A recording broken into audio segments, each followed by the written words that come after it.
righteousness. April 17th. Justified by his righteousness. I will greatly rejoice in the Lord.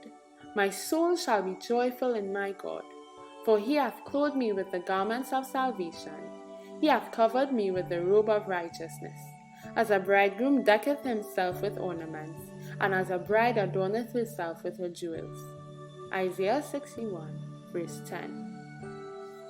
Only the covering which Christ himself has provided can make us meet to appear in God's presence. This covering, the robe of his own righteousness, Christ will put upon every repenting, believing soul. I counsel thee, he says, to buy of me white raiment, that thou mayest be clothed. Revelation 3, verse 18. This robe, woven in the loom of heaven, has in it not one thread of human devising. Christ in his humanity wrought out a perfect character, and this character he offers to impart to us. All our righteousness are as filthy rags. Isaiah 64, verse 6. Everything that we of ourselves can do is defiled by sin. But the Son of God was manifested to take away our sins, and in him is no sin. Sin is defined to be the transgression of the law. 1 John 3, verse 5 and 4. But Christ was obedient to every requirement of the law.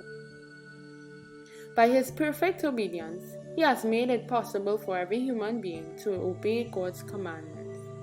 When we submit ourselves to Christ, the heart is united with his heart. The will is merged in his will. The mind becomes one with his mind. The thoughts are brought into captivity to him. We live his life. This is what it means to be clothed with the garments of his righteousness. Then, as the Lord looks upon us, he sees not the fig leaf garment, not the nakedness and deformity of sin, but his own robe of righteousness, which is perfect obedience to the law of Jehovah. Christ Object Lessons 311 and 312.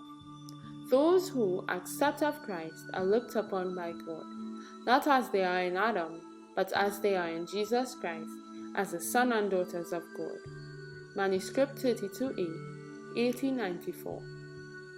We are not to be anxious about what Christ and God thinks of us, but about what God thinks of Christ, our substitute.